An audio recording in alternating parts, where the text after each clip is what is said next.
GSTR 9 annual return. ठीक है, annual return का अगर सही मायने में पूछे तो कोई लिमिट एक्ट में एज इट इज़ स्पेसिफाई नहीं है, बट काउंसिल मीटिंग होता है उसमें लिमिट 2 करोड़ का रखा गया है, लेकिन एज इट इज़ कोई लिमिट नहीं होता है। हर साल नोटिफाई करता है कि इस साल भी एप्लीकेबल है वो 2 करोड़ का लिमिट, तो आपको 9 नहीं भरना है। ऐसे एज इट इज़ एक्ट में कोई लिमिट नहीं है कि GSTR 9 हर किसी को भरना है। ठीक है, हर उस रजिस्टर्ड पर्सन को GSTR 9 भरना है जो रजिस्टर्ड एज टैक्स पेयर है। अब GSTR 9 में क्या डाटा प्रिपेयर करना है, कहाँ पर क्या फीड करना है, कभी कभी प्रॉब्लम्स आती हैं समझने में कुछ पॉइंट्स को। तो आज हम लोग जानेंगे कि GSTR 9 पे कहाँ पर क्या फिल करना है और वो क्या डिमांड कर रहा है वहाँ पे, और वो डाटा हमें कहाँ से मिलेगा और किस तरह मिलेगा। तो चलिए,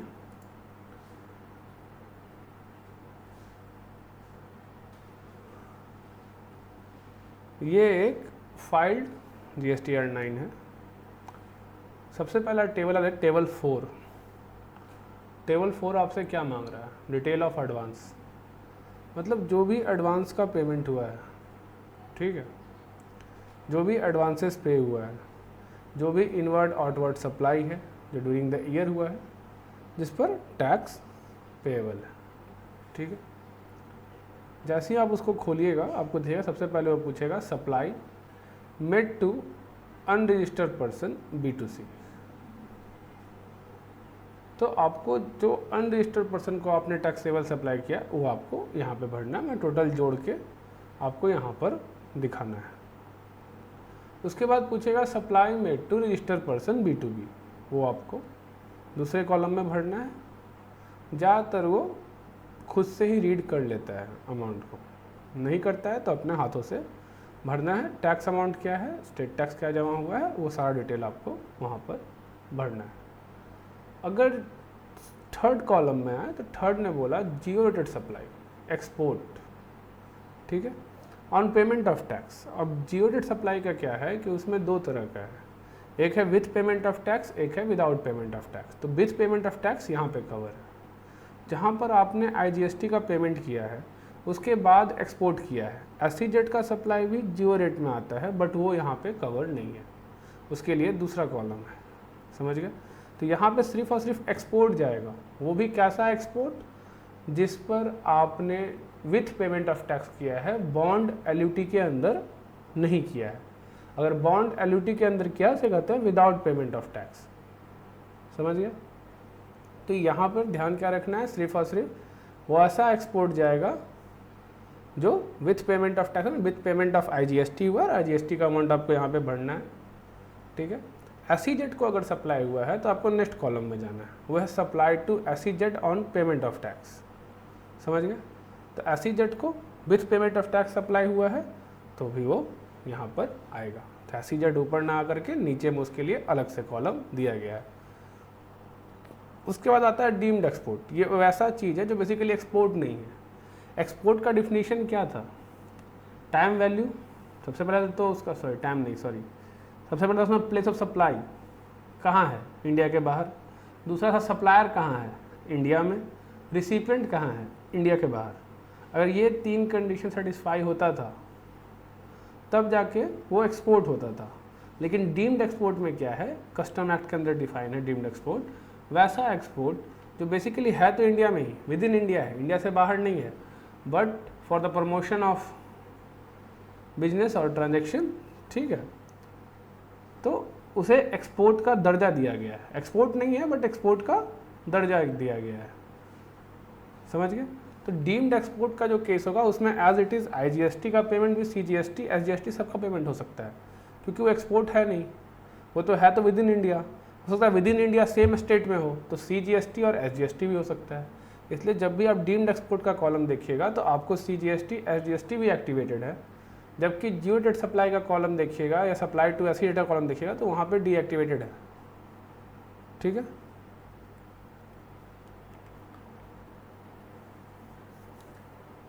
advances on which tax has been paid but invoice has not been issued।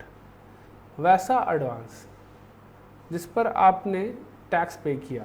Obvious सा बात है, आपके लिए एडवांस का एक टैब है, जाइएगा GSTR 1 में, तो वहाँ पे बोलता है यहाँ पे डालिए। अगर आपने इनवॉइस इशू नहीं किया है तो यहाँ पर भरिए डिटेल, अगर आपको एडवांस मिल गया है तो। क्यों? क्योंकि टाइम ऑफ सप्लाई का जो सेक्शन है वो आपको मजबूर करता है सर्विस के केस में। गुड्स के केस में तो अदर देन कंपोजिशन सप्लायर आप बच सकते हैं, क्योंकि वहाँ अमेंडमेंट हो चुका है कि जब तक इनवॉइस इशू ना हो सप्लाई नहीं माना जाएगा। तो अगर प्री पेमेंट भी है तो कोई फ़र्क नहीं पड़ता उसमें, एडवांस पेमेंट से भी कोई दिक्कत नहीं होता है गुड्स के केस में, वहाँ पे टैक्स नहीं पे करना। लेकिन सर्विस के केस में क्या होता है कि अगर एडवांस में मिल गया है, पेमेंट अगर पहले है, सप्लाई अभी होना है, तो टाइम ऑफ सप्लाई हो जाता है डेट ऑफ पेमेंट। क्योंकि time of supply date of payment हो गया बट इनवॉइस तो इशू हुआ नहीं है, तो उस केस में एक नया टैब है, उसमें एडवांसेस के लिए स्पेशली भरते हैं। और जब एडवांसेस के लिए इनवॉइस इशू होता है तो फिर हम लोग जा करके उसको सही भी करते हैं कि हाँ इस एडवांस के लिए इनवॉइस इशू हो गया, तो ये सर्टेन डाटा है GSTR 1 में, वो अपना इफेक्ट चलते रहता है। तो यहाँ पर कौन सा एडवांस आएगा? यहाँ पे वो एडवांस आएगा जो जनवरी फरवरी मार्च के महीने में या फिर किसी भी महीने में हो सकता है, पर जनरली जनवरी फरवरी मार्च के महीने में जो एडवांसेस मिले हैं पर अभी हमने सर्विस कंप्लीट नहीं किया है, ठीक है, तो जिस पर हमने एज पर GSTR 1 टैक्स पे कर दिया, GSTR 1 में डिटेल डाल करके GSTR 3B से टैक्स पे हो गया है, GSTR 1 में डिटेल भर करके GSTR 3B से टैक्स पे हो गया है, लेकिन हुआ क्या कि इनवॉइस अब तक इशू नहीं हुआ है, तो वहाँ पर उसका इफेक्ट हुआ नहीं है, ठीक है। GSTR 1 में उसका जो रिवर्स इफेक्ट है कि हाँ इनवॉइस इशू हो गया, वो वहाँ पे गया नहीं है, तो उन एडवांसेस का डिटेल यहाँ भरना है, ठीक है। जिसका टैक्स पे हुआ है एज, क्योंकि एडवांस रिसीव हुआ था, टाइम ऑफ सप्लाई का सेक्शन कहता है कि एडवांसेस रिसीव हो गया है तो टाइम ऑफ पेमेंट वही है, बट इनवॉइस इशू नहीं हुआ है, तो आप टैक्स तो आज पे कर दीजिए, पर जब भी आप सप्लाई का इनवॉइस इशू करिएगा उसके लिए हम एडजस्टमेंट करने का भी टैब दिया हुआ है। तो एडवांसेस वाला वो ऐसा एडवांस जिस पे आपने टैक्स पे कर दिया है लेकिन अब तक इनवॉइस इशू नहीं किया है, वो यहाँ पर आएगा। क्या बोला? Not cover under A2E, A2E में कवर नहीं है, सिंपल सा बात है। अगर इनवॉइस इशू हुआ है तभी A2E में कवर होगा, अगर इनवॉइस नहीं इशू हुआ है तो वो F में कवर है, ठीक है। उसके बाद आता है inward supply on which tax is to be paid on reverse charge. अब RCM में जो है, बेसिकली RCM आपका सप्लाई तो है नहीं, ठीक है, RCM आपका सप्लाई नहीं है, RCM बेसिकली है तो आपका इनवर्ट सप्लाई। अगर RCM आपका सप्लाई तो आउटवर्ड रिवर्स चार्ज उसे बोला जाता है, आउटवर्ड रिवर्स चार्ज, ठीक है। यहाँ पे बात हो रहा है inward supply on which tax to be paid on the reverse charge, तो उसका डिटेल आपको यहाँ भरना है, ठीक है। जब भी कुछ दिक्कत हो आप यहाँ हेल्प खोलिएगा तो आपको सब कुछ मिल जाता है वहाँ पे, समझे। जैसे इनवर्ट सप्लाई का ही देख लेते हैं। इनवर्ट सप्लाई के बारे में क्या बोला? Aggregate value of all inward supply including advances and net of credit and debit note on which tax to be paid by recipient on reverse charge basis. This shall include supply received from registered person and unregistered person on which tax is levied on reverse charge basis. This shall also include aggregate value of all import of service, क्योंकि import of service भी reverse charge में है। Act में क्या लिखा हुआ है? If the supplier of service is located outside India and the recipient of service located in India, the person who liable to pay tax is the person located in India, ठीक है, ये लिखा हुआ है। तो वो भी एज इट इज़ RCM में ही कवर है। तो इम्पोर्ट वाले केस में, import of service, import of goods नहीं, इम्पोर्ट ऑफ सर्विस के केस में, ठीक है। इंपोर्ट ऑफ गुड्स के केस में तो हमें GST पे करना पड़ता है, ऑन काउंटर जाके पे करते हैं हम लोग GST डिपार्टमेंट को। इसलिए आप लोग GSTR 3B में आपको दिखेगा एक इंपोर्ट ऑफ गुड्स का कॉलम बना होगा, उसमें ITC भरने का आता है, आपका कितना ITC है। कि जब आप वहाँ भरिएगा तो आपको ITC मिल जाता है, क्योंकि as it is custom department तो आपका GSTR 1 भरेगा नहीं, क्योंकि जब कोई सप्लायर GSTR 1 भरता है तो रिसिपिएंट के GSTR 2A या 2B में ITC दिखता है। तो as a custom department detail obvious सा बात है, दिखता है, ऐसा नहीं है, बट वहाँ से डिटेल उठा के वहाँ आपको भरना पड़ता है इंपोर्ट ऑफ गुड्स के केस में। तो इंपोर्ट ऑफ गुड्स का कोई दिक्कत नहीं है, इंपोर्ट ऑफ सर्विस लेकिन RCM में ही कवर है, ठीक है। तो बोला भी कि table 3.1.D of GSTR 3B को देख के आप इस डाटा को फिल कर सकते हैं। तो टेबल 3.1D क्या है? Inward supply, inward reverse charge, समझ गया। तो सब टोटल हो गया, ये आपका हो गया, समझ गया। अब आता है नीचे, ठीक है, मतलब ये बेसिकली आपका टैक्स लायबिलिटी निकाल रहा है, ठीक है। आपको कितना टैक्स पे करना था, आपका आउटपुट टैक्स लायबिलिटी। ऐसा माने आपके पास कोई ITC नहीं होता तो आपका आउटपुट टैक्स लायबिलिटी क्या होता है इन कैश, ये वो कॉलम था A से लेके G तक। हाँ मालूम है कि रिवर्स चार्ज में जब भी आप भरते हैं तो बाई कैश भरते हैं, फिर आपको आईटीसी मिल जाता है, ठीक है। लेकिन आपको यहाँ पे जो डाटा आता है ये बेसिकली कैलकुलेशन क्या हुआ, यहाँ तक का अब तक कैलकुलेशन क्या हुआ। अगर हम 1 मिनट के लिए अज्यूम करें कि मेरे पास कोई आईटीसी नहीं है, मेरे पास आईटीसी है 0, तो मेरे को कैश में क्या पे करना होता है डिपार्टमेंट को, तो वो यही चार्ट है, ठीक है। ये आपको कैश पेमेंट क्या करना होता अगर आईटीसी 0 होता, वो ये डाटा निकला, ए से लेके जी तक का सम, समझ गए। उसके बाद आता है credit note issued in respect of transaction specified in B2E।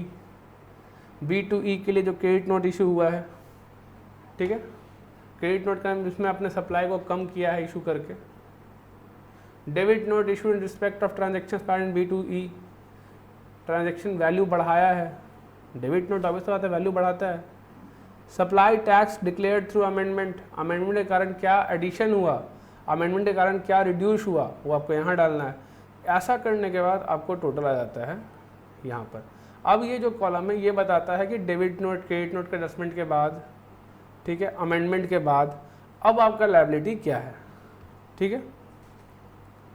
Supply and advances on which tax to be paid, H plus M, H यहाँ जोड़ लिया था, M का ट्रांजेक्शन कर लिया, प्लस माइनस, तो सब टोटल आ गया। इसको इसके साथ या तो नेगेटिव आएगा या हो सकता है पॉजिटिव आएगा, क्योंकि यहाँ नेगेटिव भी हो सकता है, क्योंकि ये वाला पॉइंट नेगेटिव ले जाएगा, ये वाला पॉइंट नेगेटिव ले जाएगा, और ये हो सके कम हो या 0 हो, तो उस केस में ये नेगेटिव आके आपका टैक्स बेसिकली आप यहाँ पे जो निकल के अमाउंट आएगा वो क्या होगा, आपको वो अमाउंट जो कैश में पे करना था अगर आईटीसी नहीं होता। अगर आईटीसी है तो ठीक है, जो बैलेंस अमाउंट है वो मैंने बेसिकली ये जो पहला टेबल था ये आपको बताना चाह रहा था कि अगर आपका आउटपुट टैक्स लायबिलिटी बेसिकली है क्या, आपका net output tax liability after credit note after debit note क्या है, रिवर्स चार्ज को इंक्लूड करते हुए, इनवर्ट रिवर्स चार्ज को इंक्लूड करते हुए, समझ गए। कोई दिक्कत? हेल्प कॉलम में जा करके आपको जैसे पता करना हो किस टेबल का डाटा वहाँ जाएगा, यहाँ लिखा रहता है, ठीक है, किस टेबल के डाटा आपको वहाँ उठा के डालना है, समझ गए। कोई दिक्कत? तो ये आपका हुआ फर्स्ट टेबल, तो इसमें आपको बस वही सब डिटेल भरना है, टेंशन नहीं लेना है। ये जो B2C है, अब आप बोलिएगा कि क्रेडिट नोट का इफेक्ट बाद में देना है, हाँ यहाँ पे जो दीजिएगा वो इनवाइस के हिसाब से, जो फर्स्ट टाइम ओरिजिनल इनवाइस जो इशू किया होगा आपने उसके हिसाब से, जो आपका शायद GSTR 1 का जो फर्स्ट टैब है उसमें जो डाटा है वो यहाँ भरा जाएगा, यहाँ भरा जाएगा, ठीक है। उस डाटा के बाद आप क्रेडिट नोट जो इशू किए हैं उसका एडजस्टमेंट यहाँ मत करिएगा, यहाँ पे क्रेडिट नोट डेबिट नोट का एडजस्टमेंट नहीं होगा, क्रेडिट नोट डेबिट नोट का एडजस्टमेंट इस कॉलम में डालना है, अमेंडमेंट जो किए हैं उसका एडजस्टमेंट इसमें डालना है, ठीक है। जो भी अमेंडमेंट हुआ है, जो भी क्रेडिट डेबिट नोट इशू हुआ है उसका एडजस्टमेंट इसमें मत डालिएगा, यहाँ डालिएगा, और यहाँ डालने के बाद वो अपने आप आपका जो बेसिकली टैक्स टू क्या निकाला on which tax is to be paid, जिस पे टैक्स पे करना था। अब एक चीज़ तो निकाल लिया ये आउटपुट टैक्स लायबिलिटी, सेकंड चीज़ जो क्या निकालेगा आईटीसी क्या है, एक बार आईटीसी क्या है वो निकल जाए तो फिर क्या निकल के आएगा, कैश में क्या पेमेंट करना है, और ये इसने कैश में क्या पेमेंट किया है, ठीक है। तो ये है आपका GSTR 9 का फर्स्ट टैब। अब चलते हैं हम लोग सेकंड टैब पे, ठीक है। हाँ, सेकंड टैब जो है वो उस सप्लाई का डिटेल भरना जहाँ को टैक्स पे नहीं करना था। कैसा सप्लाई? एक्सपोर्ट किए विदाउट पेमेंट ऑफ टैक्स वाला बताया था ना, एक्सपोर्ट अंडर बॉन्ड LUT भी होता है जहाँ आपको टैक्स नहीं पे करना, सप्लाई टू एसीजेड जहाँ आपको टैक्स नहीं पे करना लेकिन बॉन्ड LUT भरना पड़ता है, सिक्योरिटी देना पड़ता है, तो उसका प्रॉपर प्रोसीजर होता है, फॉर्म भरना पड़ता है, ठीक है। तो वो अगर केस है तो आपको यहाँ पे भरना है, तो आपको वहाँ पर नहीं भरना है, वहाँ पे कब भरना है, जब आप विथ पेमेंट ऑफ टैक्स किए हो, ठीक है। Exempted, nil rated, non GST supply, समझ गए। तो ये सारे हो गए 0 वाले, सब टोटल A to F, यहाँ पे आ जाएगा वो supply.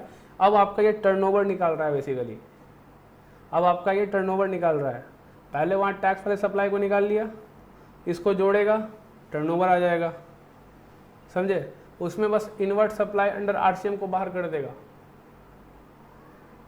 Invert supply under RCM, outward supply का बात ही नहीं कर रहा, outward supply under RCM different चीज़ है, ठीक है।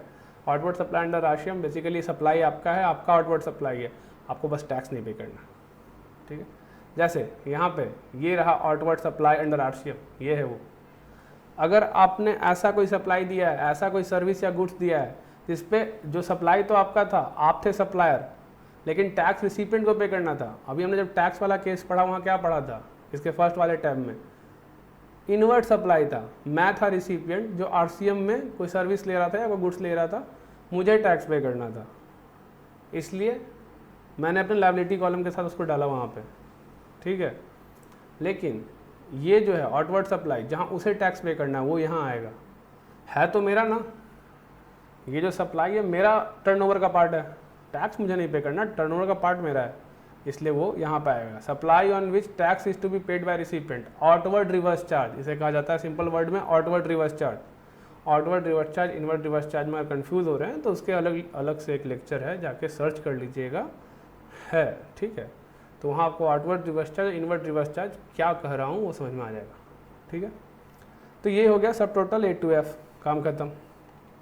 अब इसके लिए क्रेडिट नोट इशू हुआ हो, इसके लिए डेबिट नोट इशू हुआ हो, इसके लिए अमेंडमेंट हुआ हो, इसके लिए अमेंडमेंट एडिशन हुआ या रिड्यूस किया हो, ठीक है, प्लस माइनस आ जाएगा, समझ गए।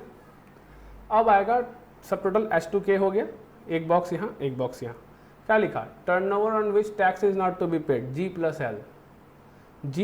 प्लस L हो गया। टोटल टर्नओवर क्या होगा 4N plus 5M minus 4G। Total turnover including advances 4N क्या था, 4N इसके पहले वाले थी में था, तो चलिए देखते हैं 4N क्या था, आइए।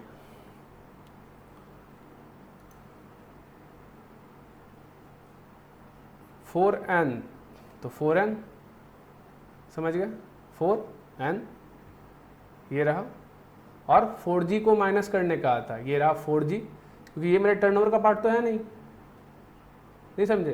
पहले टैब में मैंने निकाला कि मेरा टैक्स अमाउंट क्या है, दूसरे टैब से मैं टर्नओवर निकाल रहा हूँ अपना, बेसिकली मेरा टर्नओवर क्या है।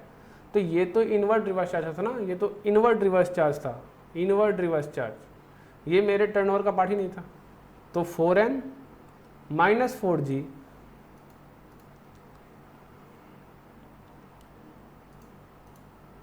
प्लस 5M, तो मुझे क्या मिल जाएगा, मेरा अपना टर्नओवर। तो ये जो टैब है ये क्या निकालता है, मेरा टर्नओवर, ये है मेरा टर्नओवर जो यहाँ निकल के आएगा, समझ गए। इसमें मेरा वो आउटवर्ड रिवर्स चार्ज इंक्लूड हुआ और इनवर्ड रिवर्स चार्ज एक्सक्लूड हो गया, तो 4N minus 4G plus 5M, तो मेरा निकल के आ गया टर्नओवर, समझ गए। ये हो गया आपका दो टैब। इसमें फर्स्ट में हमने पता किया कि मेरा टैक्स लायबिलिटी क्या है, सेकंड में हमने पता किया कि मेरा टर्नओवर क्या है, ठीक है। अब हम पता करेंगे मेरे पास ITC क्या है।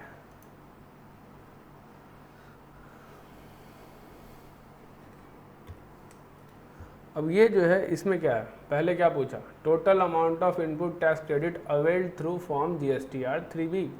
GSTR 3B के थ्रू आज तक मैंने कितना ITC अवेल किया था, ठीक है। यहाँ भरा हुआ रहता है, वो इडिटेबल भी शायद नहीं रहता है, ताकि फाइल्ड है और इडिटेबल नहीं रहता है।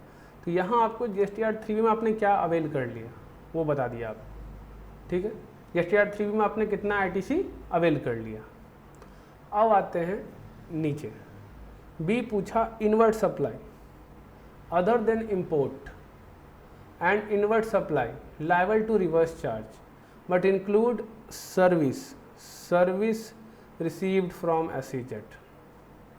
ये सारे इनपुट है मेरे, इंपोर्ट को छोड़ देना है यहाँ पे RCM वाला जो है, जहाँ पे मैं ही टैक्स पे करता हूँ फिर मुझे ITC मिलता है। इनवर्ट रिवर्स चार्ज होता इसमें मैं टैक्स पे करता हूँ पहले कैश के थ्रू और फिर मुझे ITC मिल जाता है, तो उसको छोड़ के, लेकिन सर्विस जो SEZ को दिया है, सर्विस जो SEZ ने मुझे दिया है उसको इंक्लूड करके, तो उसको मुझे 3 भाग में बांटना है, input, capital goods, input service के रूप में, समझ गए। उसके बाद inward supply received from unregistered person liable to RCM। अब वैसा इनवर्ट सप्लाई जो रिसीव हुआ है अनरजिस्टर्ड पर्सन से, पर वो आरसीएम के अंदर कवर था, अनरजिस्टर्ड पर्सन से, रजिस्टर्ड पर्सन नहीं, रजिस्टर्ड पर्सन वाला नीचे है, अनरजिस्टर्ड पर्सन से जब कुछ सामान खरीदते हैं तो उस सर्टेन केस में आरसीएम में कवर होता है, क्योंकि अनरजिस्टर्ड पर्सन को टैक्स नहीं पे करना, पर उस केस में रजिस्टर्ड पर्सन को टैक्स पे करना है, तो पहले वो कैश में पे करेगा और फिर अवेल करेगा, उसका डिटेल यहाँ बताना है, समझ गए। Inward supply receipt from registered person liable to RCM, वो इनवर्ट सप्लाई जो आरसीएम के अंदर था, जहाँ मैं पहले कैश जमा करूँगा फिर आईटीसी क्लेम करूँगा, मैंने कैश ही खुद जमा करूँगा। होता क्या है कि बेसिकली आईटीसी है क्या, मेरा दिया हुआ कैश।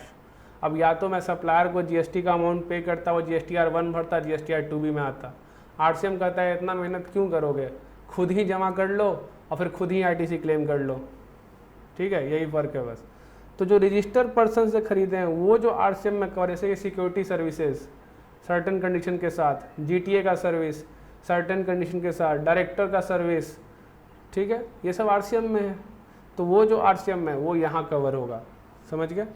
अब कहे कि इंपोर्ट ऑफ गुड्स बाहर था तो उसको लाना पड़ेगा ना, तो इंपोर्ट ऑफ गुड्स यहाँ पर आ गया, इंक्लूडिंग सप्लाई फ्रॉम SEZ, ठीक है, SEZ के थ्रू भी जो हमने खरीदा है सामान वो भी यहाँ डालना है, क्योंकि वो भी बाहर था, क्योंकि बस सर्विस इंक्लूड था, include service receipt from SEZ यहाँ पे कवर था, लेकिन गुड्स कहाँ था, तो गुड्स यहाँ पे आएगा रिसीव फ्रॉम SEZ, समझ गए। अब आया import of service excluding inward supply from SEZ, क्योंकि SEZ का कवर, SEZ का गुड्स यहाँ कवर हो गया, SEZ का सर्विस यहाँ कवर हो गया, तो अब बचा क्या, जीरो रेट में बस इंपोर्ट ऑफ सर्विस। तो इंपोर्ट ऑफ सर्विस जो हुआ है वो यहाँ पर आएगा। इंपोर्ट ऑफ सर्विस भी आरसीएम का ही पार्ट है एक तरह से, लेकिन वो ना यहाँ पे आएगा ना यहाँ पे आएगा, ठीक है, ये दोनों जो आरसीएम के लिए है, ना यहाँ पे आएगा ना यहाँ पे आएगा, समझ गए। Input tax credit receipt from ISD, input service distributor, बड़ी बड़ी कंपनियों में होते हैं तो ISD का पॉइंट ऑफ व्यू ज़्यादा इंपॉर्टेंट नहीं है आपके लिए, पर अगर कोई बड़ा क्लाइंट है तो उसके केस में क्या होता है कि ISD एक यूनिट होता है जो इनपुट ट्रांसफ़र करता है, खुद वो सर्विस लेता है फिर सबको बांट देता है, ठीक है, जो जो यूनिट सर्विस यूटिलाइज करता है उसको उसके हिसाब से टर्नओवर के हिसाब से बांटता है। तो अगर वो आपको GSTR 2A में दिखेगा, 2B में दिखेगा कि ISD से कितना इनपुट आया है, तो ISD का डाटा यहाँ पे जाएगा, ठीक है। Amount of ITC reclaimed other than B above under the provision of the act, ठीक है। Amount of ITC reclaimed other than B के वाले पार्ट को अलग करते हुए बोला रिक्लेमिंग वाला, ठीक है। Under the provision of the act होता है क्या है कि बहुत सारे केस में हमें ITC रिवर्स करना पड़ता है, ठीक है, लेकिन वो कंडीशन सेटिस्फाई होने के बाद हम रिक्लेम भी कर सकते हैं। तो वैसा ITC जो हमने पहले रिवर्सल किया बाय एक्ट, क्योंकि कंडीशन सेटिस्फाई नहीं थे, लेकिन जब कंडीशन मेट हो गए तो अब हम रिक्लेम कर सकते हैं। फॉर एग्जांपल मेरे सप्लायर ने GSTR 3B नहीं भरा तो मुझे अब ITC रिवर्स करना था, ठीक है, वो कुछ सर्टेन टाइम पीरियड था, ध्यान नहीं है मुझे, अगर उस टाइम पीरियड तक रिटर्न नहीं भरा तो मुझे रिवर्सल करना था ITC का, सप्लायर ने नहीं भरा तो। लेकिन जब सप्लायर वो रिटर्न भर देगा GSTR 3B अपना, तो एज अ रिसिपेंट अब मैं उसे रिक्लेम कर सकता हूँ। तो वही चीज़ है, amount of ITC reclaimed under the provision of the act. तो वैसा ITC जो इस साल हमने रिक्लेम किया है उसका डिटेल यहाँ भरना है। तो टोटल ITC जो हो जाएगा B2H आपका यहाँ पे सम आ जाएगा, ठीक है। अब डिफरेंस क्या होगा, डिफरेंस होगा I माइनस A, हमने I निकाल लिया, B से लेके H तक का सम, ये ITC हम कह रहे हैं कि हमारे पास होना चाहिए, पर हमने A में इतना क्लेम किया। अगर हमने एक्सेस क्लेम किया है और ये कम है तो ये निगेटिव आएगा, ठीक है। अब इनके केस में क्या गलती हुआ कि इनके केस में ये कॉलम भरना छूट गया है, इसी कारण से ये यहाँ नेगेटिव ले रहा है। डिफरेंस नेगेटिव आने का मतलब है कि आपने एक्सेस ITC लिया है, क्यों, क्योंकि 3B में दिख रहा है 6137, लेकिन आप डिक्लेयर कर रहे हैं 0, जो कि इस केस में है, ठीक है, डिक्लेयर हो गया था 0, क्योंकि डिक्लेयर 0 हो गया था इस कारण से इनका ये एक तरह समझिए एक्सेस ITC है। खैर कोई दिक्कत नहीं है, डिपार्टमेंट नोटिस भेजने के पहले सारा चीज़ चेक करता है, तो वो चेक करेगा, उसे दिख जाएगा कि हाँ GSTR 2A में RTC है, ये क्लरिकल मिस्टेक में कवर हो जाता है इस तरह का चीज़। लेकिन आपको ध्यान रखना कि नेगेटिव ना है, ठीक है। यहाँ जितना आईटीसी का सम आएगा इससे कम हो 3B में ज़्यादा अच्छा है, बराबर हो तो बहुत अच्छा है, ठीक है, ज़्यादा हो तो और भी अच्छा है। इसका मतलब आईटीसी नेक्स्ट ईयर गया अपना यूज़ होगा।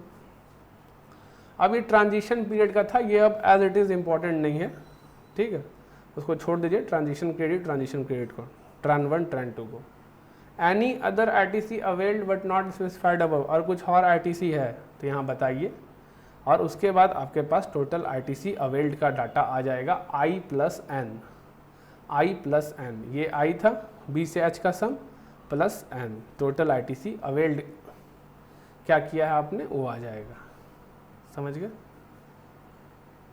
यहाँ पर वो आईटीसी भी आएगा जो आपको था ना कि आपको एनुअल रिटर्न के पहले क्लेम करना है तो कर लीजिए, वरना फिर आईटीसी एग्जॉस्ट हो जाएगा, लैप्स हो जाएगा, आप फिर क्लेम नहीं कर पाएंगे, वो भी आप यहीं पे क्लेम करिएगा, यहाँ पे डाटा भरते हुए, समझ गए।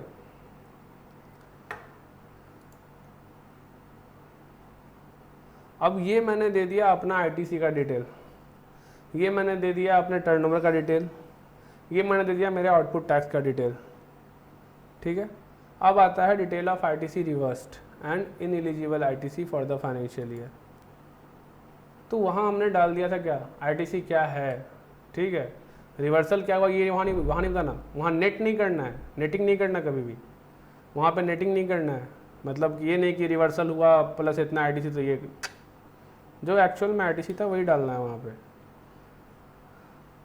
अब यहाँ पे रिवर्सल है एज पर रूल 37, ये वही रूल है जहाँ पे आपका सप्लायर जीएसटीआर 3B नहीं भरता, एज पर रूल 39 शायद मुझे ध्यान नहीं है किसके लिए था, 39 शायद आईएसडी के लिए है मेरे ख्याल से, ठीक है। तो यहाँ पे आपको रूल 37, 39 ज़्यादातर 39 आपके लिए इंपॉर्टेंट भी नहीं है, 39 शायद आईएसडी का ही था रिवर्सल, आईएसडी मेरे ख्याल से आईएसडी को क्रेडिट नोट इशू होता है तो फिर आईएसडी इशू करता है इसको, वो रिवर्सल था।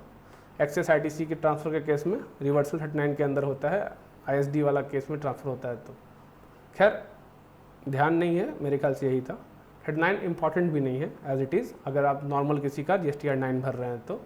37 वही जीएसटीआर 3B वाला केस कि आपके सप्लायर ने जीएसटीआर 3B नहीं भरा है तो आपको रिवर्सल करना है। रूल 42 आपका इनपुट और इनपुट सर्विस का रिवर्सल, एग्जाम्ड सप्लाई और टैक्सेबल सप्लाई के लिए जो कॉमन सप्लाई था। 43 कैपिटल गुड्स का आईटीसी का रिवर्सल, अगर वो कॉमन यूज़ के लिए था, टैक्सेबल और एग्जाम, ये सारे रिवर्सल डालने के बाद ब्लॉक क्रेडिट 17(5) के अंदर, समझ गए। ट्रान 1 ट्रान 2 को छोड़े, ट्रांजिशन इफेक्ट आपको काम का नहीं है। कोई और रिवर्सल है, किसी और सेक्शन में रिवर्सल किया है आपने, उसका डिटेल यहाँ भरेंगे, टोटल आईटीसी रिवर्स्ड यहाँ पे आ जाएगा, ठीक है। तो अब वहाँ पे आईटीसी अवेल्ड था, यहाँ पे आईटीसी रिवर्स है। अगर दोनों को नेट कर दे, 6O माइनस 7I कर दे, टैब 6 था ना, तो 6O माइनस 7I कर दे, तो क्या मुझे नेट आईटीसी अवेलेबल मिल जाएगा। तो अब मुझे मिल गया मेरा नेट आईटीसी। अब हम लोग कहाँ पर खड़े हैं, हमारे पास मेरा टैक्स लायबिलिटी है इस कॉलम के हिसाब से, मेरा टर्नओवर है इस कॉलम के हिसाब से, मेरा आईटीसी टोटल क्या था जो मैंने अवेल नहीं किया वो भी मैंने अवेल कर लिया है, इसी टैब के थ्रू अवेल होता है, जो अवेल नहीं किया वो भी यहाँ पे एक्चुअल डाटा जाता है कि हाँ मेरा इतना इतना इतना आईटीसी होना चाहिए। पर ध्यान रखिएगा जीएसटीआर 2A से मैच करके ही डालिएगा, 2B से मैच करे चाहे नहीं, 2A से मैच हो जाना चाहिए 9 भरने के टाइम, ये ध्यान रखिएगा। यहाँ पे मैंने बोला मेरे पास ये आईटीसी है, इतना आईटीसी है, यहाँ मैंने बताया मुझे ये रिवर्सल करना है तो रिवर्स भी हो गया। अब मेरे इस टैब के हिसाब से मेरे पास नेट आईटीसी यूटिलाइज करने के लिए क्या है पता चल गया, मुझे मेरा टैक्स पता है, मुझे मेरा नेट आईटीसी यूटिलाइज क्या करना है वो पता है, ठीक है। तो ये दोनों कॉलम एक दूसरे के ऊपर नीचे है, ठीक है। इसमें जो लायबिलिटी है वो इससे माइनस होकर के कैश का बैलेंस बताएगा। अब अदर आईटीसी रिलेटेड इंफॉर्मेशन, इसमें क्या भरना है, इसमें भरना है आईटीसी एज पर जीएसटीआर 2A, ठीक है।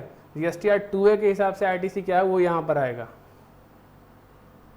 ITC as per sum total of 6B and H, यहीं पे ध्यान रखना है कि आपका जो जीएसटीआर 2A में दिख रहा है वही आईटीसी आप टेबल 6 में डालिएगा। क्या लिखा, total of 6B and 6H, तो 6B और 6H कहाँ पे था, 6B से 6H कहाँ पे था, 6B से 6H यहीं पे था ना, ये रहा 6B से लेकर के 6H, 6B से लेकर 6H, कहने का मतलब I, 6I, ठीक है, 6I। तो ध्यान क्या रखना है आपको, यही ध्यान रखना है कि जो 6I का अमाउंट है, जो 6I का अमाउंट है वो यहाँ ये ऊपर वाला टैब ये अनएडिटेबल है। 6I का जो अमाउंट है वो इससे मैच होना चाहिए, 6I का अमाउंट इससे मैच होना चाहिए। अगर 6I का अमाउंट इससे मैच नहीं हुआ, 6I का अमाउंट अगर इससे मैच नहीं हुआ तो आपको प्रॉब्लम होगा, ठीक है, फिर वो एक्सेस ITC का पार्ट बन जाएगा। तो GSTR 2A से ये 6I मैच होना चाहिए, ठीक है। उसके बाद ये क्या है, ये बच गया ITC on inward supply other than import, import को हटा दिया, इनवर्ट सप्लाई लावल टू RCM हटा दिया, but include service receipt from SEZ उसको भी हटा दिया, received during the financial year but availed in the next financial year up to specified period. वो जो डिफरेंस बाय द वे आपने वहाँ शो किया, ठीक है, और यहाँ पर अमाउंट ज़्यादा आया, ठीक है, या कम आ रहा है, जो भी, मेरे ख्याल, एक सेकेंड थोड़ा सा, अब हाँ ये देखिएगा मेरा क्यों यहाँ पे डिफरेंस, ये डिफरेंस 0 होना चाहिए, नहीं समझे, ये डिफरेंस 0 होना चाहिए। अगर ये डिफरेंस आ गया तो फिर एक्सेस ITC का पार्ट बन जाता है। तो ध्यान क्या रखना है, ध्यान रखना है जो हमने वहाँ भरा 6I जो बोला मैंने, B और H का सम 6I जो था, वो जो अमाउंट यहाँ डालेंगे, ठीक है, वो जो अमाउंट यहाँ पे खुद लेगा, डालेंगे नहीं, ऑटोमेटेड लेगा, ठीक है। अगर इन दोनों का सम 0 तो कोई दिक्कत ही नहीं है, पर अगर ये एक्सेस है, ये एक्सेस है, इसका मतलब हो सकता है ऐसा कुछ ITC है जो receive during the financial year हुआ है but availed next financial year में हुआ है, मतलब वो ITC जो मैं क्लेम नहीं कर पाया साल तक, ठीक है, तो पर नेक्स्ट फाइनेंशियल ईयर में मैंने क्लेम किया है, तो वो यहाँ पर जाता है। इसलिए लिखा हुआ है difference A minus B plus C, तो इन दोनों का सम इसके बराबर होना चाहिए, तो यहाँ पे डिफरेंस 0 आएगा, क्योंकि इनमें क्या हुआ था कि इनमें हमने वहाँ डिटेल डाला नहीं, टैब 6 में, मैंने नहीं, जिसने ये भरा था उसने टैब 6 में डाला नहीं। अब टैब 6 में अगर डाला होता तो यहाँ पे डिफरेंस 0 होता, तो यहाँ पे डिफरेंस नहीं आना चाहिए, ठीक है। उसके बाद आता है ITC available but not availed, ठीक है, ITC था, अवेलेबल था बट अवेल नहीं किया, मतलब टाइम लैप्स हो रहा है, नहीं अवेल करना चाह रहा। ITC अवेलेबल था बट इनएलिजिबल है अवेल करने के लिए, वैसे ITC का डिटेल नीचे बढ़ना है, ठीक है। अब आ गया IGST paid on import of goods, यहाँ पर डालना है आपको, जो IGST आपने पे किया इम्पोर्ट ऑफ गुड्स के लिए। IGST credit availed on import of goods अपने आप ऑटो रीड करेगा, ऑब्वियस सा बात है, समझ गया। ओह सॉरी, ये IGST क्रेडिट है, वो आपने पे किया, तो आपने जो पे किया, जो आप यहाँ बता रहे कि मैंने इतना IGST पे किया है इम्पोर्ट ऑफ गुड्स पे, समझ गए, तो एज अ क्रेडिट आना चाहिए। तो IGST जो 6E में मैंने जो वहाँ भरा होगा वो यहाँ पे ऑटोमेटेड रीड करेगा, ठीक है। अब जो डिफरेंस है, फिर सवाल आता है G माइनस H कर रहा है, ये 0 होना चाहिए, जहाँ जहाँ भी डिफरेंस है वो 0 होना चाहिए। अगर डिफरेंस 0 नहीं है तो या तो एक्सेस ITC है या फिर लेस, क्या कहते हैं उसे, लेस अवेल्ड है, ठीक है, अवेल आपने पूरा नहीं किया है या फिर आपने एक्सेस अवेल कर रखा है, इसलिए डिफरेंस पे ध्यान रहेगा, डिफरेंस 0 होना चाहिए, ठीक है। ITC available but not availed on import of goods equal to I, ये तो बस कुछ नहीं करेगा, जो I में बैलेंस आएगा वही यहाँ पे लिख देगा इक्वल टू I, मैंने बेकार का कॉलम है। Total ITC to be lapsed, अब जो ITC लैप्स होने वाला है वो क्या होगा, E। ITC अवेलेबल था बट आपने अवेल नहीं किया, ITC अवेलेबल था बट आप एलिजिबल थे उसको अवेल करने के लिए, तो E plus F plus J, वैसा ITC not availed on import, जो ITC आपने अवेल नहीं किया, समझ गए। तो ये आपका हो गया, ये कॉलम आपको बेसिकली कुछ नहीं था, ये आपका कंपैरिजन था, आपका GSTR 2A और आप जो बता रहे हैं कि मैंने जो ITC अवेल किया वो दोनों बराबर हो, समझ गए। तो GSTR 2A को मैच करवा रहा है आपके डिक्लेरेशन के हिसाब से, जो आपने डिक्लेयर किया उसके हिसाब से आपको मैच करा रहा है। तो हमेशा डिफरेंस पे ध्यान देना, डिफरेंस हमेशा 0। तो आपका मैच हो गया, तो आपका ITC एक्सेस नहीं है, कुछ नहीं है, डिफरेंस 0 हो गया। अब आप आएंगे टैक्स पेड पे, ठीक है, क्योंकि आपने टैक्स पे किया होगा। तो आपने टैक्स पे कैसे किया? कैश के थ्रू किया, आईटीसी के थ्रू किया। आपका टैक्स लायबिलिटी वहाँ आप निकाल चुके हैं, आईजीएसटी सीजीएसटी सेस सब वहाँ से आ जाएगा टैब से। अब कितना कैश से पे किया, कितना आईटीसी से पे किया, वो ऑटो पॉपुलेट वो कर लेगा। तो यहाँ पे आपका अगर कुछ नहीं पे किया है तो उसके बाद टैक्स लायबिलिटी निकलेगा, वो नेक्स्ट टैब में निकलेगा। तो वो जो टैब था बेसिकली उसमें ज़्यादा कुछ आपको भरना नहीं है, ठीक है। हाँ, ये क्या है, ये सबसे इम्पॉर्टेंट चीज़ है। इम्पॉर्टेंट क्या है, अभी ज़्यादातर यूज़ नहीं आता है, ठीक है। 10, 11, 12, 13 ये बेसिकली है क्या? तो देखिए 10, 11, 12 और 13, जहाँ तक बात है 10 और 11 का, ठीक है। ये कहता है part 5 consist of particular of transaction for the financial year but declare in the form GSTR 3 of next financial year till the specified period. हुआ क्या, वैसा सप्लाई, ठीक है, डिटेल ऑफ एडिशन या फिर अमेंडमेंट टू एनी सप्लाई की supply का जो already declared in return of the financial year, जो डिक्लेयर था फाइनेंशियल रिटर्न में डिक्लेयर था, मेरे पिछले सालों के रिटर्न में फाइनेंशियल रिटर्न में डिक्लेयर था, बस उसमें अमेंडमेंट से मार्च में कोई सप्लाई मैंने बताया कि ये रहा सप्लाई, ठीक है, invoice number this and that फलाना ढिमकाना, ये मेरा सप्लाई था, आउटवर्ड सप्लाई, ठीक है। बट हुआ क्या कि मार्च के बाद मुझे अप्रैल या मई में जाके लगा कि कुछ अमेंडमेंट करना था, ठीक है। तो हमने क्या क्या अमेंडमेंट कर दिया, but such amendment were furnished in table 9A, 9B और 9C, ये 3 टेबल GSTR 1 में है। नेक्स्ट फाइनेंशियल ईयर के 9A, 9B, 9C में जाके मैंने कुछ अमेंडमेंट किया, किस इनवॉइस के लिए? उस इनवॉइस के लिए जो पिछले साल का था, ठीक है। टिल द कुछ सर्टेन टाइम तक ही होता है अमेंडमेंट करने का या डेबिट नोट क्रेडिट नोट जो भी इशू करने का, वैसा कुछ मैंने किया, ठीक है। तो वो जो अमेंडमेंट किया उसको यहाँ भरना है, उस अमेंडमेंट को यहाँ भरना है, नहीं समझे?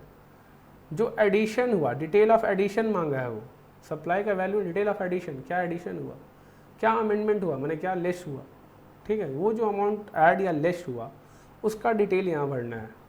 था तो सप्लाई पिछले फाइनेंशियल ईयर का, मैंने डिक्लेयर अपने रिटर्न में कर दिया था, समझ गए।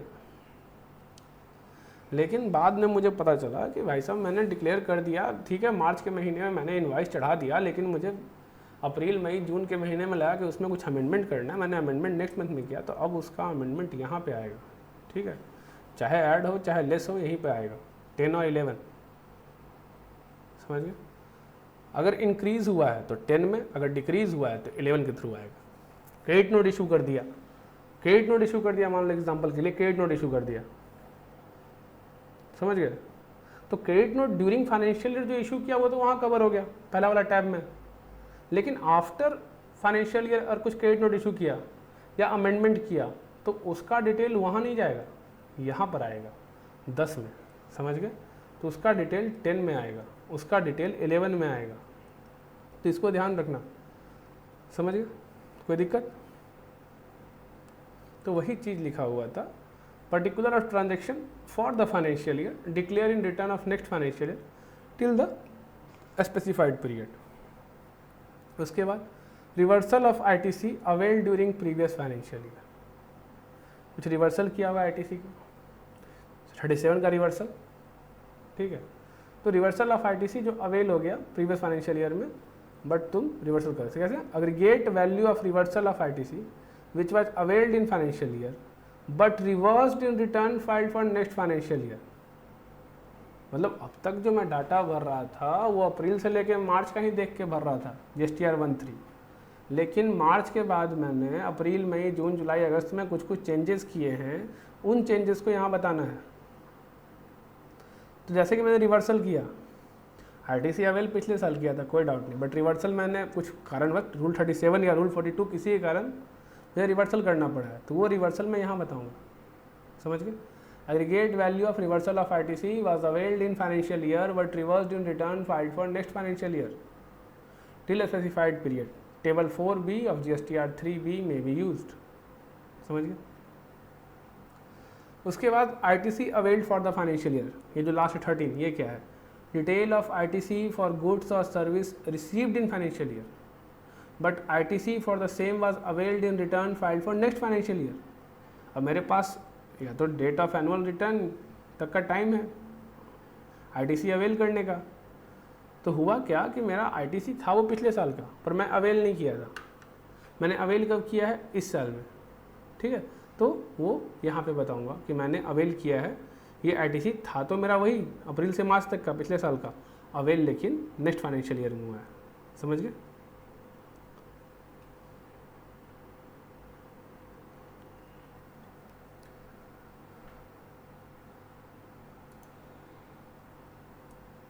तो जब ये हो जाएगा तब देखो टर्नओवर कैसे बनेगा। सोचो मेरा टर्नओवर वहाँ कुछ था 7,52,000, कुछ अमेंडमेंट किया तो मेरा टर्नओवर इस साल का थोड़ा बढ़ना चाहिए, एडिशन हुआ तो, लेस हुआ तो घटना चाहिए, तो मेरा टर्नओवर सही हो जाएगा। समझ में आया? मेरे पास जो रिवर्सल ऑफ ITC था avail during the previous year, ठीक है, अगर यहाँ पे डाला तो बढ़ेगा, ठीक है। ITC avail for the previous year यहाँ पे डाला तो वो ऑब्वियस सा बात है बढ़ेगा और घटाएगा। समझ गया? तो जैसे जैसे मैं डिटेल भरूंगा अपने आप यहाँ नीचे में मेरा लायबिलिटी बढ़ता और घटता जाएगा, ठीक है। 5N + 10 - 11, 12, 13 सिर्फ और सिर्फ डिक्लेरेशन है, उसका कोई इफेक्ट नहीं आएगा। समझ गए? तो 5N क्या था हमने निकाला था, वो जो टैब टर्नओवर का टैब जो था लास्ट में 5 सेकेंड नंबर टैब जो था उससे 5N को लाना है, +10 + 11 मेरा एक्चुअल टर्नओवर आ गया, मेरा टैक्स लायबिलिटी आ गया। क्या होना चाहिए उसको जोड़ करके, और ये समझ गया?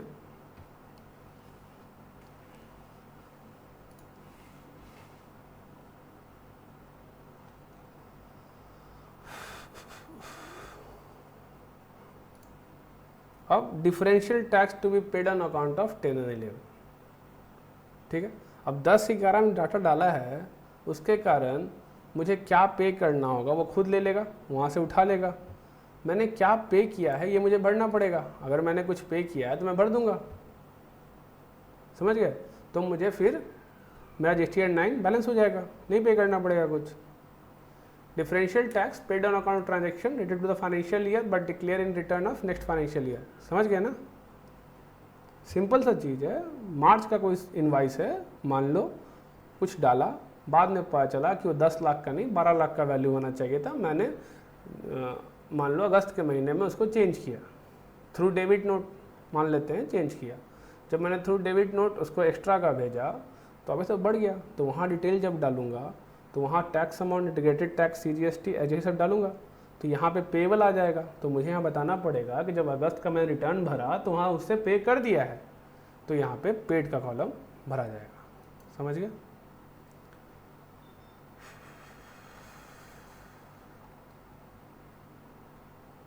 अब ये है particular of demand and refund. पूरे साल में क्या डिमांड हुआ तुम्हारा, क्या रिफंड क्लेम किया तुमने, वो यहाँ पे भरना है। Total refund claim, total refund sanction, total refund rejected, total refund pending, total demand of taxes, total taxes paid, total demand pending. समझ गए? ये तो काफ़ी इजी है, इसमें कुछ करना नहीं है।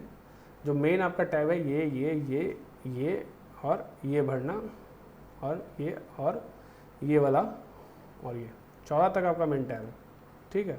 14 तक भरना है आपको सही तरीके से। उसके बाद आता है supply receive from composition tax payer deemed supply by job worker, उनका डिटेल यहाँ भरना है। Supply receive from composition tax payer, तो उसमें तो ITC कुछ मिलना नहीं था, चला गया।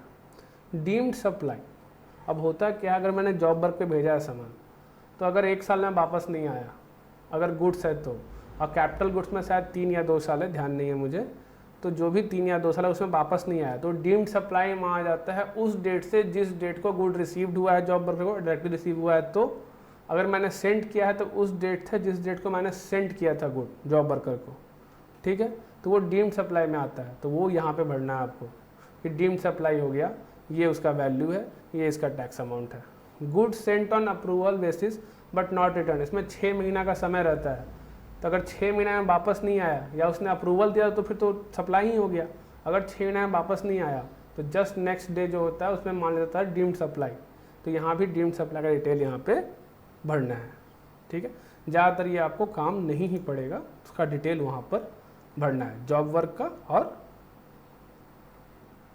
Goods Saint on return basis पे।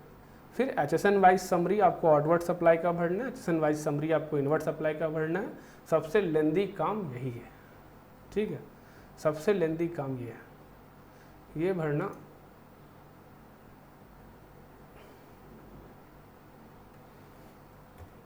सबसे लेंदी काम ये है, ये भरना आपको सबसे मुश्किल होगा। यहाँ तो सिंगल था तो आराम से भर दिया है, बट सबसे ज़्यादा प्रॉब्लम इसी को भरना होता है। यहाँ पे आउटवर्ड का HSN भरना है और यहाँ पर फिर इनवर्ड का HSN भरना है, ठीक है। और जब ये सब भरा जाए, सबसे लास्ट काम है 19 में आना है, यहाँ पर टिक करना है, ठीक है। कैश लेजर बैलेंस मेरा क्या है, टिक करना है।